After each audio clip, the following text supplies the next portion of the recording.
that Seaford offensive line starts to assert themselves here. They're starting to gain that advantage up front. You're starting to see them come off together as a group. And you're starting to see a little movement from the Mineola team. Now it's Esquino keeping, gets across the 45. He's got the first down, which continues to drive. One of the things Rob was telling me when we were talking earlier this week is that he doesn't have that many players who go both ways. He has 3 or 4 players who are two-way players, so when it gets to the end of the game, his offensive line is a lot stronger than the opposition's defensive line, and right now that statement is coming to fruition. He usually owns the fourth quarter. Well, he's on in the midway through the third quarter, too, and that really is critical. 7:02, clock running, 7-6 Seaford over Mineola. Again, 3 in the backfield. Bad snap, could be a fumble. Let's see what the call's going to be. I don't know if Esquino got the snap correctly. I think he may have recovered it. It's going to be a gain of about 1. I don't think that was a design quarterback sneak. I think he decided, I don't know, it looked like he might have goosed the guy when he got up there and thought he had something, but nobody in the backfield moved. He just moved real quick, and you're right, it might have been a bad snap, but he also might have just tried to do it himself. It went nowhere. Puts him in a hole, 2nd and long. You know, Joel, it's interesting you say before that Seaford has depth. I think the key place to have depth in high school football is with offensive and defensive linemen. If you can sub those people in, play 4 on defense that you don't play on offense, that makes a big advantage at the end of the game. 2nd down and 9. Handoff to the up back. Nothing much, about a yard or 2. Now they say a fumble again.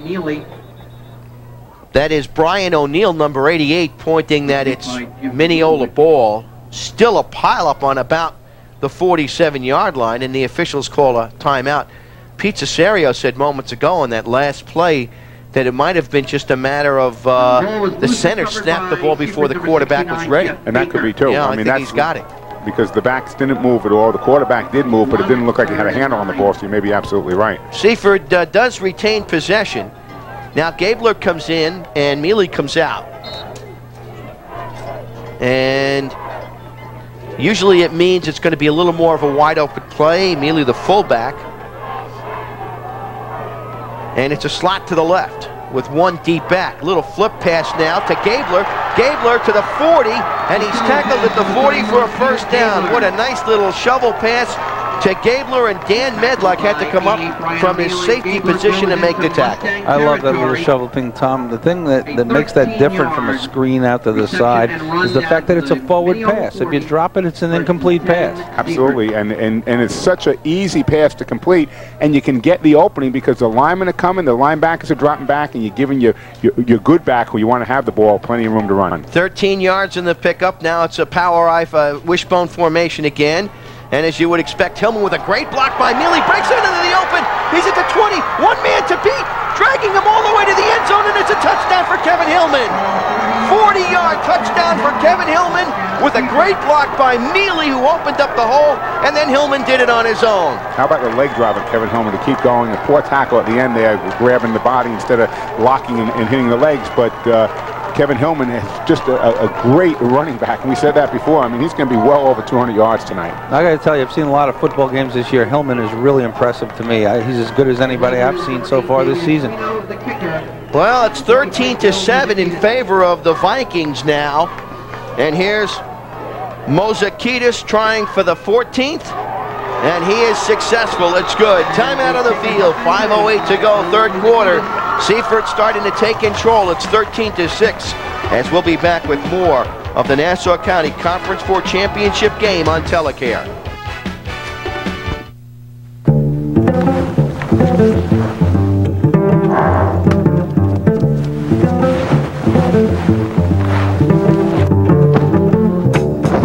Burner's broken.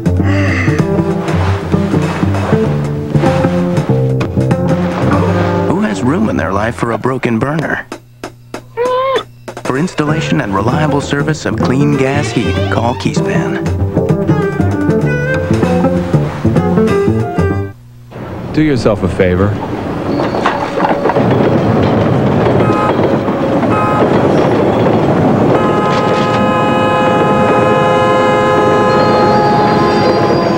Stay off the track.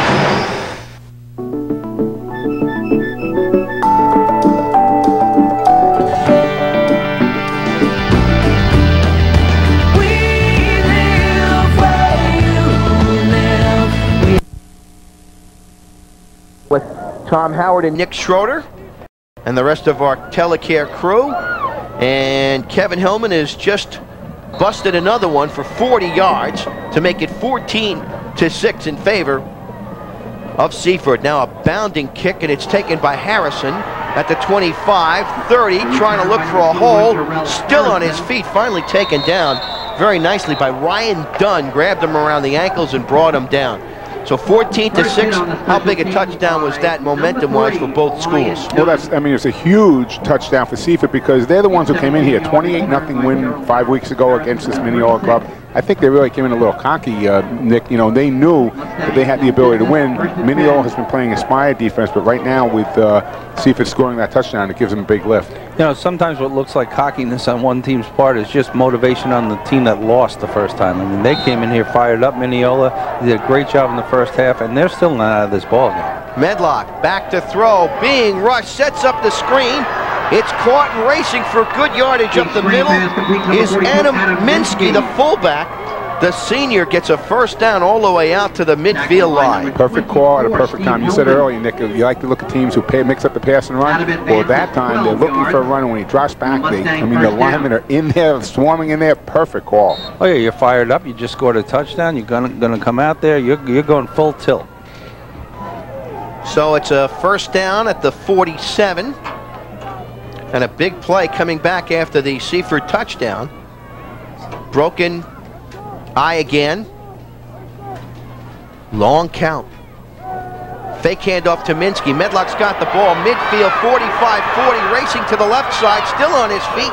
Turns at the 35, and he's down at the 31-yard line. What a run by Rich Medlock. Beautiful. Classic wishbone stuff. Great job by the quarterback cutting it up inside. It almost looked like they load blocked it a little bit, Tom. Yeah, he read it perfect. I mean, he came off the corner and did it. The only criticism I have there is at the very end, he turned around instead of lowering his shoulders in. It almost looked like he turned around to pitch back to somebody at that point. Don't do it there, son. Lower your shoulder and give the full force. Don't try to get hurt. Absolutely. You don't want to pitch that ball downfield, especially if you picked up a first down and you're into their territory. Medlock 5 for 22 on rushing. And now to the line of scrimmage come the Mustangs. 8-1 on the season, 3 running backs again. 1 wide receiver to the left. And a handoff once again. This is Jarrell Harrison, and Harrison is stopped in the backfield. Boy, Seaford smelled that one out. This is almost like a heavyweight fight where, you know, it's punch for punch. They're coming back at each other. I mean, if Mineola is able to put the ball in and go for the 2-point extra point, which they need to do in this case, then it's going to, I mean, it's definitely, you know, punch and counter punch. And right here, 2 great runs by Mineola, 1 answering the bell right there by Seaford. You know what's key here, Tom, in running the wishbone, if you can block, they have 5 down linemen. What's very tough is to play against an option quarterback when you're a down defensive end, when you're the last guy on the line of scrimmage. So they're putting their cornerback in a real bind here. He can't play both the quarterback and the pitchman. And now they've brought in Ryan Dunn as yet an extra defensive back on 2nd down and 11. Back to throw Medlock. Being chased, throws it over the left side and throws it away. I don't know if he felt Joe Pirro coming at him or saw Joe Pirro with the eyes in the back of his head, but he just got rid of it at the right time. Yeah, he did get rid of it at the right time, but it was definitely an overthrown ball, and he had the man open. He just needs to deliver the ball on the money. Puts him in a 3rd and long situation now, and where they were doing so well, now they're backed up a little, Nick. That's right. They're in a situation now where the running game's not going to help them too much. They have to throw the ball. The wishbone is not a great passing offense, and it's very difficult when you have long yardage. And they'll line up in a wishbone formation in the backfield despite that 3rd and long. Dan Medlock, a receiver out.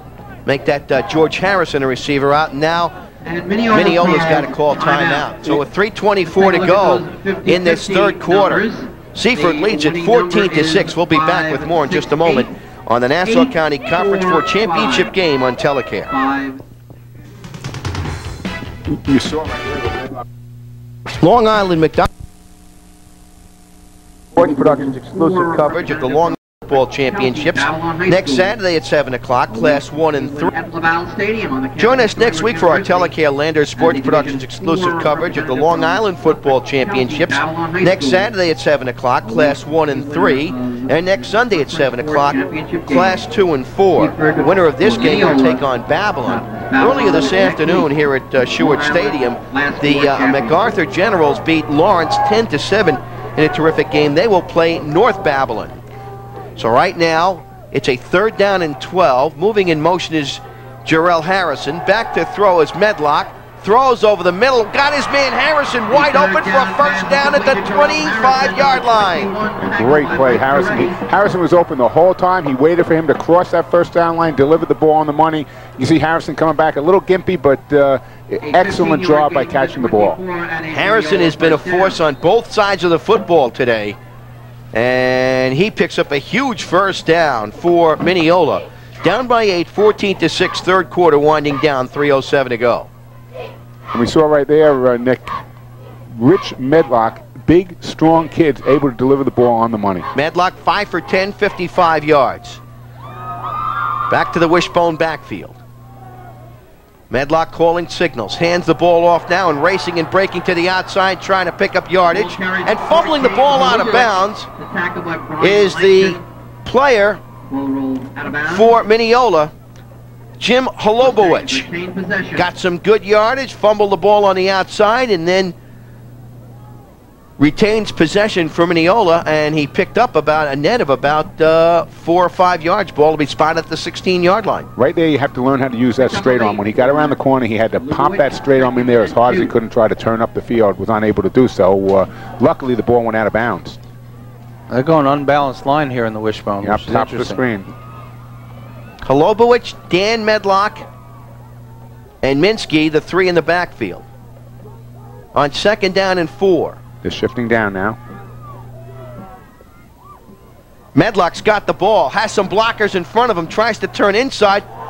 Lost the ball on the sideline. Who's got it? Number 4 caught the ball in the air, and he got tackled a couple yards further. It's Holobowicz coming down with the ball at the 4-yard line. So a fortuitous fumble and a fortuitous roll, and Mineola retains possession. They're spotting the ball back where Medlock went out of bounds. They're saying his foot hit the line, so they're bringing the ball back to the 9-yard line. It is 1st down, so it'll be 1st and goal Mineola. They didn't let the ball go, even though it went in the air, and Holobowicz caught it in the air inbounds. They're saying before that happened, Medlock stepped out of bounds. I think that's a great call, because that's exactly what I saw. I thought he had stepped out of bounds, and then the ball got away from him. Once you step out of bounds, the play's over. That's it.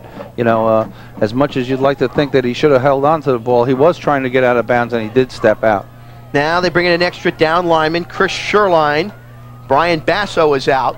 Back to a 4-4-3. As a 1st and goal at the 9-yard line, Medlock calling signals, sends Holobowicz in motion to the left. Give now to Dan Medlock, fights his way for a couple of yards off the left side, and it'll be 2nd and goal from 7 yards out. I'll tell you, they're having a tough time running between the tackles, Tom. I think they're having more success running the option out that corner, giving Medlock some opportunity to pitch or run with the ball. I think that if they think they're going to go straight ahead in here, they're going to have a tough time. You're absolutely right. A, goal line defense, you're filling all gaps, you're coming at them, it's offense on defense. But B, they've had a lot of success getting out to the outside. And we said at the top of the telecast, Rich Medlock is their key player. He's the guy you have to look for. He can throw and he can run. Get him to the corner. Which gives you 4 possible options on that wishbone, and that's what makes it so successful with that mobile quarterback.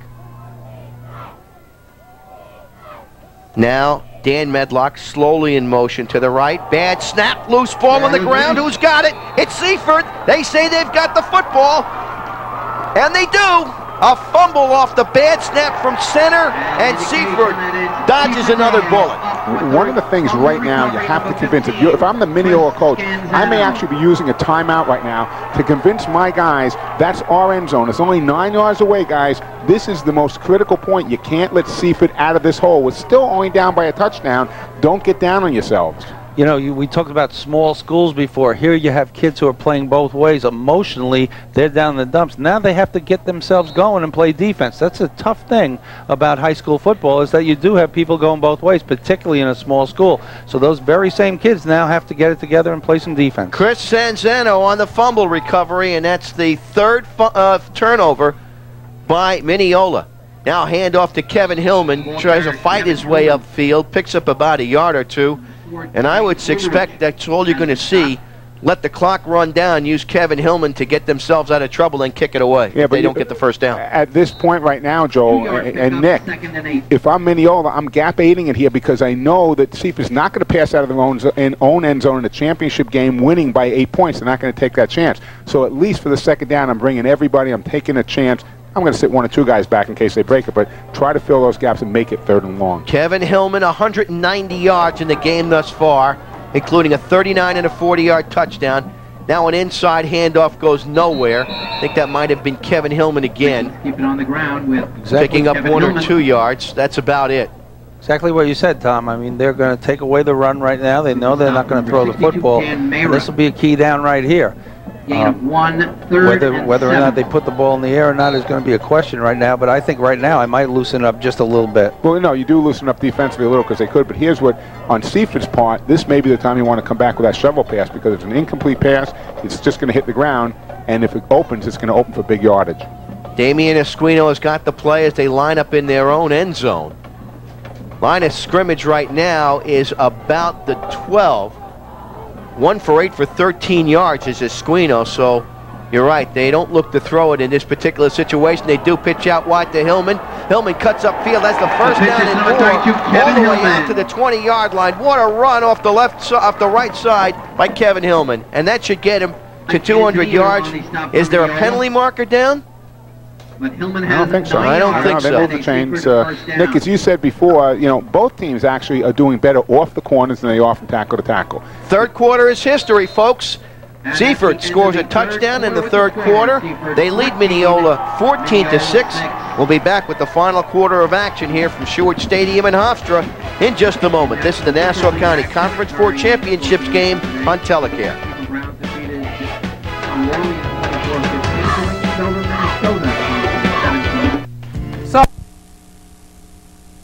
We're set to start the fourth quarter. Seaford off that Kevin Hillman run. He now has over 200, trying to make it more now as he goes off the left side. And he brings it up to 204 yards. He ran for 10 a couple of moments ago, picking up a key first down as the drive continues for the Vikings. You know, Tom, the toss play is a great play because half the time it's not really a sweep. A lot of people think the toss is a sweep play.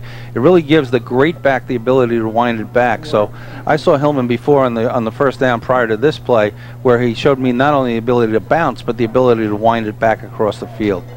He can follow his blockers very well. Second and short now, one of the few first down runs that have gotten some good positive yardage. I formation in the backfield now. Hillman again, and this time he stopped for a loss. Still fighting, still on his feet. Look at that. 3 players around him, and he still fights his way. George Harrison and Dan Medlock, 2 of the ones that tackled him. Well, Mineola's deciding to blow the ranch right now. They're giving everything. Everybody was giving it up coming inside on the blitz. So third down, we'll see if they're going to put pressure because if they do it to the inside. Again, the success has been to the outside. If they blow the inside back, it's going to be wide open to the outside. Loss of 1, 3rd down and 6 for Seaford. And they send Stephen Hillman flanked out way to the left side. And the handoff to Kevin, tries to hop his way through, and he's going to be tackled short of the first down. Picks up about 3 to the 28. And it'll be a punting situation. As coming in to kick is Brian Langton. Haven't seen much of him tonight, but he'll go on only 1 punt. And 4th and 3. He'll have the wind at his back right now. Key point right here is to catch the football in the air. Don't let it roll around. We talked about the field position before, Nick. Let's see what happens. Jarrell Harrison back in single safety, so they may be bringing the house this time. Good kick, end over end. Harrison has it at the 40. Cuts now to the left side, 45, and chased out of bounds by Basso. And Stephen Sheng for a gain of about 6, and that's where Mineola will go to work. Wind in their face now as they play the final quarter. Ball will be spotted at the 45-yard line. There you go, Tom. He caught the ball that time. Makes a major, major difference. He ran it back for 6 yards. It doesn't sound like a lot, but if he let it roll, it could have gone 20 the other way. That's a 26-yard difference in field position. Medlock now, crucial situation, broken wishbone formation. with one receiver flanked out to the right. Fake the handoff. Medlock's got the ball, still in trouble, tries to cut up field, and he is swarmed under after picking up a couple of yards. That was a play that didn't work as drawn on the bulletin board, folks. But he made something out of nothing. I mean, he was literally 6 yards deep in his backfield and still picked up 3, so he showed me something there, Nick. Absolutely. The key thing in the wishbone is keep running, and any option attack, keep running as a quarterback. You don't know what will happen. Somebody can go to the pitch man, somebody can get caught up inside. And like you said, Tom, he got 2 or 3 yards out of really nothing. He was back deep. One of the things you want to be able to do in the wishbone and any option offense is your offensive line has to come off the ball quickly. Now 4 defensive backs in for Seaford, and a slot left formation for Mineola. And Medlock's going to throw. Looks like a screen being set up, and what a great look and what a great tackle by P.J. Grasso. Smelled it out as the receiver Dan Medlock didn't have a chance. Mike Antonio was right out there for the block. Unfortunately, was unable to deliver the block he needed to. It would have been sprung for a real big gain. But Grasso did a good job of coming up and negating any gain. 3rd and long. Mineola's in a real bad situation. 8:35 left to go in the game. They need to make something happen. And now 5 defensive backs in the game for Rob Purple and the Mineola Vikings and the Seaford Vikings. Wide receivers on both sides. Medlock taking his time, fakes the handoff, still has the ball, now is in trouble, gets away from one tackle, still looking downfield, now starts to run, throws all the way to the right side, and it's incomplete. A lot of razzle-dazzle on that. Pass was intended for George Harrison. I'll make that Dan Medlock and Brian Basso there in the coverage. Good job scrambling around back there, though. Medlock, Kolubowicz was there, too. Yeah, he was able to, again, break a couple of tackles, get out. As long as he started turning upfield, he had to have people leave their assigned positions. So he did a good job of scrambling, unfortunately unable to deliver the ball. His receivers did a real good job, because when you scramble, those who went deep should come back to the ball. Those that went short should go long. And they did a nice job. They're a well-coached team. O'Neal to kick, standing on his own 32. Moves forward. Nice kick against the wind. It's going to bounce high, and it's going to be picked up by Gabler. Gabler all the way back to the 15, now tries to cut up field, and he's banged down at the 20-yard line. Good tackle there by Ivan Avania. See, Tom, the difference between catching that one in the air and letting it bounce gave Mineola the chance to really cover that a lot better than they really had the opportunity to do if it were caught in the air. Yep. 7:50 to go, 4th quarter. 14-6 Seaford. Mineola scored first, a 4-yard touchdown run by Dan Medlock. Kick failed. And then a 39-yard run by Kevin Hillman. And then a 40-yard run by Kevin Hillman, who has 208 yards in the game thus far.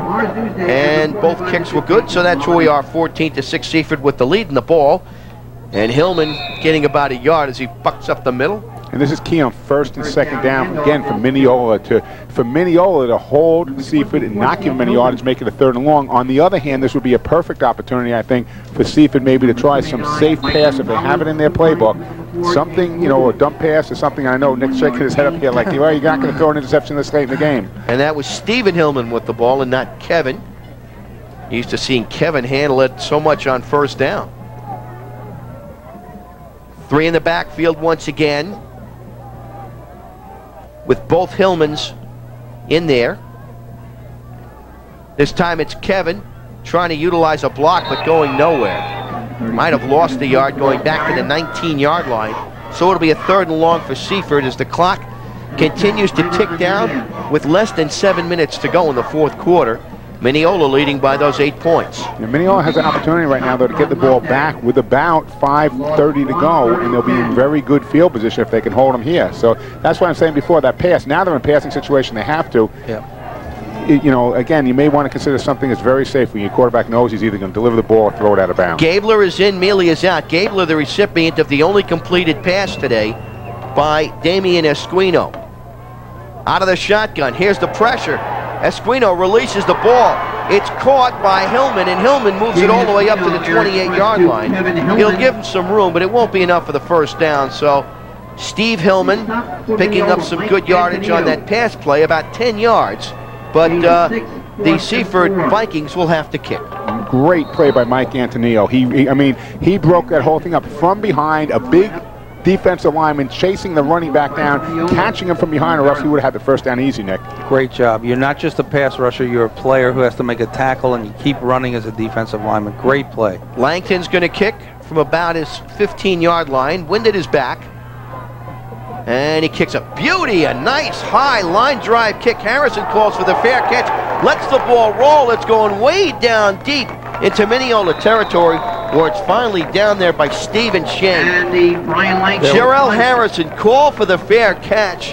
Came up a couple of yards, let the ball drop over his head. I thought he might have tipped it, but apparently not, and it's finally covered by Mineola. Fourth 54-yard kick. No return. What a tremendous job in that situation by Brian Langton. The difference between letting that ball go and catching it there, Tom, is almost 17 yards. And that's about the average of what people say it is, okay? If you let the ball hit the carpet, it's going to be about 17 yards further. And he had some room to run, so he could have probably picked up 10 yards on it. So now it'll be 1st and 10 for Mineola. Backs to the wall with 5.5 to go here in the second half. Medlock hands the ball off quickly, and going up the middle is his brother Dan. Good yardage on that play to about the 35-yard line. So a lot of that distance made up. Brian Langton making the tackle. Back to the via look right there. Just a quick opening. Boom, he's through the line and to the outside. And again, I think if they can mix up the inside and then get to the outside with a broken bone V or whatever they have there, they could be in good shape. Dan Medlock, the younger brother by a year of the quarterback, Rich Medlock, 7 for 47 yards. Now 2 in the backfield using a straight I formation now, as Medlock calls signals. Rich is going to throw, being rushed, being chased. Gets away from one, but he can't get away from the second. He got away from Sanzano, Chris Sanzano, but Joe Kiro finished him off. And that's a huge loss all the way back to the 24-yard line. Know where your receivers are. Adam Minsky was out in the flat. He was just a little flare pass, number 42 they were looking for. Know where your receiver are. Even if he threw it over his head at that point right there, he had a receiver there, he wouldn't have had that big loss. So it'll be 2nd down and 19 from the 24-yard line for Mineola. And you can't see them running the ball in this particular situation. 4:23 to go, clock running. Mineola down by 8, 14 to 6. Dan Medlock moves in motion. Rich has the ball, firing it over the middle. It's intercepted by Neely. Turning back the other way. Neely's got one man to beat. He's got a block. He's going to score. That's a 31-yard interception return for a touchdown by number 44, Mike Mealy. Two-way player, and he scores a touchdown on the interception. How's that for a sophomore to come up in a big championship game? 5'8", 170-pound sophomore picks the ball up and goes escorted into the end zone untouched for a huge touchdown, Nick. Changes the whole momentum of the game now. Instead of driving the ball down and maybe going for a 2-point extra point, they're down by 2 touchdowns. Well, it changes the whole complexion of the ball game now. Now you know you have to throw the ball. If you're the Seaford defensive coach, you're going to tell those defensive linemen, let's just go get them. Right, gear up. Mozakidis for the extra point. High snap. Kick is good. Timeout on the field. 4:05 to go. Mineola 21. That's right. Seaford 21. Mineola 6. They got a good leg up on going to the championship game for Long Island.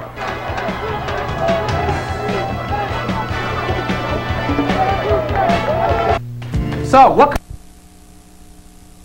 Right away, but against a team that has as good a defense as Mineola does, it's going to be a real tough mountain for Mineola to climb. Absolutely. I mean, Seaford, again, we said 50 points all year. That's averaging about 1 touchdown, exactly what Mineola has. Low line drive kick, fumbled around, finally picked up there, and dropped at the 25-yard line is the kick returner for Mineola, Dan Medlock.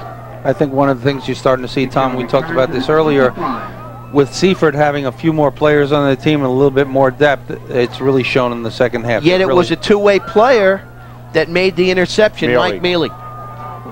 Yes, but Mike Mealy is a linebacker. It's a little bit different when you got 5 different offensive linemen coming in there and 4 defensive linemen. So, again, we said that earlier. If you have the ability to do that, I have a theory about offensive and defensive line in high school. I'll get back to it in just a minute. Rich Medlock now really with his back to the wall, down by 15 points.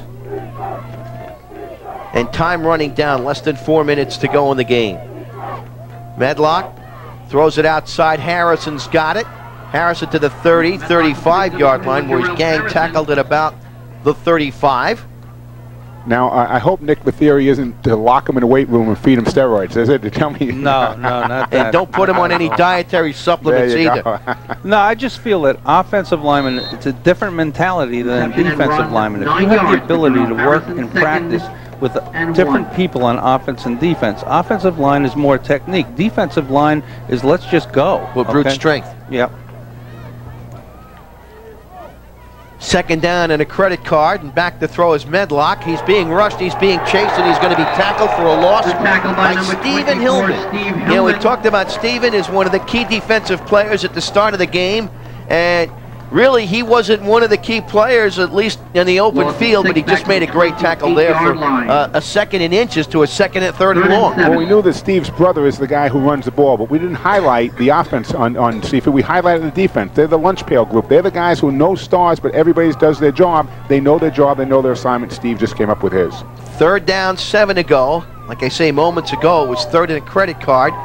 And Rich Medlock back to throw, being chased again, throws angling to the left, 3 players there, incomplete. The intended receiver was Jarrell Harrison, but a couple of players were there, P.J. Grasso and Steve Hillman again. And it was Steven's man. It was man-on-man coverage. He ran down with him. He went up. He actually went to his highest point like you're supposed to do it. We had said at the top of the telecast, Steve Hillman will go to nose if you need him at nose. He'll go to secondary if you need him there, and he's an outside linebacker. So he's all over the field. Man-to-man coverage in the defensive secondary on that play. The defensive end did a great job there, Tom. He couldn't get to the quarterback, but he put his hands up in the air, which forced the ball to be at a little different trajectory than the quarterback wanted it to be. Sometimes making the sack is not everything. Sometimes changing the arc of the throw or changing the technique that the quarterback has is very important. Excellent now point. It's trips to the right, back to throw Medlock, being chased again by Scanzano. Dumps it off over the middle to his brother Dan Medlock, who's tackled at the 30-yard line, and that's going to do it. The ball goes over on downs. 4th down it was, and Seaford now with 2:36 to go. They've got the ball deep in Seaford in Mineola territory. It's pretty much over. They're going to run out the clock right now. But that was a great job by Medlock on the play. Unfortunately, the linemen who get down the field have to look and hit somebody. You can't. A lot of times on screen passes, they're waiting to hear a call or something. You got to wait and then just count and turn around and throw your body into somebody, knock somebody off their feet. 2:36 to go in the game. And a reminder, join us for post-game activities. We'll have a chat with Coach Rob Perpal and our most valuable player and take 3 guesses, and the first 2 don't count. He's got the ball now, rushing off the right side. He breaks 1 tackle, moves his way to the 21-yard line, and of course we're talking about Kevin Hillman. And at this point right now, I know I was sort of waiting for maybe some time out to talk about this, but we had Dr. Carl Friedman is down on the field right now. He's one of the officials. The ball just went out of bounds in this area.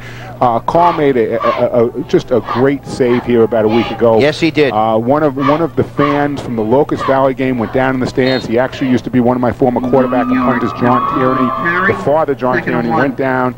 The defibrillator that was here by Locust Valley actually saved John Tierney Sr., the father, and Carl Friedman was the official on the field who went up into the stands and really basically worked the whole thing through. There are a lot of people who were involved, and I think the Tierney family and maybe all of Long Island in a way, because it brought to light the fact, the necessity of a defibrillator that's needed at athletic events. Had that not been here, had it been maybe 100 yards or 200 yards away, it may have been too late to save the life of Mr. Tierney, but he, shortly after his life was saved, he underwent bypass surgery, as we've been told, and he's doing fine now. So a lot to be thankful for the linesman Carl Friedman, who just thought quickly and acted quickly, as did the rest of the people involved with that incident. And this thank John and Karen Acapora, who unfortunately lost their son Louis, Northport lacrosse goalie, 2 years ago, and have actually gone because out of that. Exactly, gone out and lobbied and got the law passed in New York State, where Nick and I are very aware this is athletic directors, where there has to be a defibrillator in every school by December 1st, and also on every athletic field. And in case you don't know about the Acapora story, and I know about it almost firsthand because my cousin was a goaltender for Ward Melville, lacrosse goalkeeper. He's now at the Air Force Academy, and he was hit by a shot in the chest during warm-ups. It was not during a game, and had there been a defibrillator on the field, it would have saved his life, and unfortunately it did not. Well, it's called commotio cordis, and it's just a blunt blow to the chest, and it actually did happen just during the beginning of the game. It was right in the beginning of the game, and he was wearing a chest protector, but that really doesn't matter at that point, Nick. Yeah, that's very true. I mean, we were very fortunate to have a life saved at Smithtown High School last year, where we had a boy who was coming back from heart surgery, and he collapsed between two buildings. We have two buildings on our campus, and we had a defibrillator there, and our nurse and our security staff did a great job bringing him back to life. So twice now on Long Island, we've saved people's lives with those things at athletic events or at high schools. Clock winding down, 1:10 to go. A little pitch out now, and it's going to go once again. Now this time it's not Kevin Hillman. You get so used to saying his name. Instead it's Peter Gabler off the right side, and he picks up some yardage. It'll be a 3rd down and short. And you saw how Gabler tried to stop. I'm sure his coach is saying, whatever you do, don't go out of bounds. He wanted to stop, but it was too late. He was too close to the sideline. So it'll be 3rd down now. 3rd down 10. And it's 3rd and 10. The sticks were on the far side. And it'll be, I'm sure, a running situation as Stephen Hillman comes in. 1:02 to go, and the clock, in fact, was stopped. So I think he did run out of bounds. No, he did go out of bounds. He was trying not to, and he actually got to the end and got knocked out. There was no way he could stop himself. Mealy and Hillman. Hillman gets the ball, racing up the middle, goes for about 4. And what that'll probably do is cause one more play, and that should do it. Clock winding down with 50 seconds to go. 35 carries, 222 yards for Stephen Hillman. 2 touchdowns, a 40-yard and a 39-yard. And Stephen Hillman now limping off the field, just favoring that leg a little bit. I'm sure they'll have him ready for next week, but he is hobbling off the field. And we saw right there, Nick, you said how good a back you think he is. He took Ivan Anania, and he just made a move on him, and Ivan was grabbing at nothing.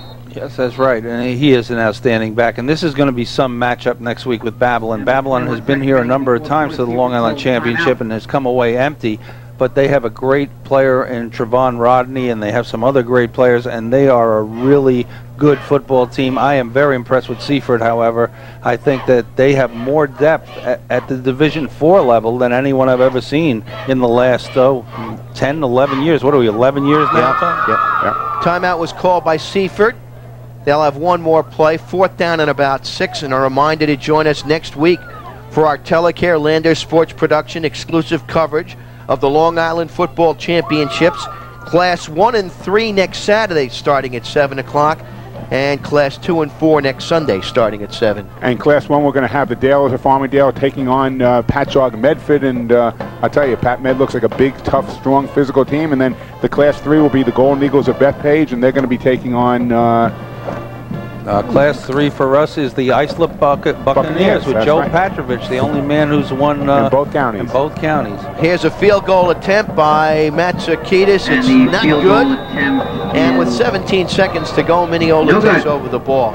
And of course, Bethpage with Howie Vogt, the longtime veteran standout coach there, getting another chance at a Long Island championship. You'll have some sort of an interest, Tom, as the athletic director of Farmingdale in the Farmingdale game. So things are getting down to the final 4 in each of the final 2 of each in each of the division, and it should be just a fun weekend coming up around Long Island for high school football. Well, in the wisdom of sportsmanship out there, I think Patchogue Medford should call us up and say, listen, we've won 2 Long Island championships already, Farmingdale, we're going to give you one. What do you think, Nick? I don't know about that. I'm sure Alex Baez and that tough offensive line that they have is not going to not going to say that. They are a very good football team. They dominated Division I this year in a very good division. They lost one football game during the year to Lindenhurst. They dominated the other night against Sachem, and they are a tough football team, but as is your Farmingdale team.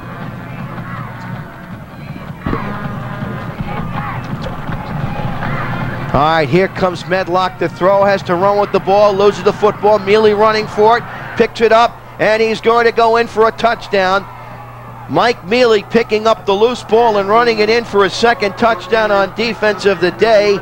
And all of a sudden, it's now 27-6 with 2 seconds to go in the game. You know what I love about this? 2 defensive touchdowns. How can you beat that? You can't. Teach that kind of stuff. It's just great.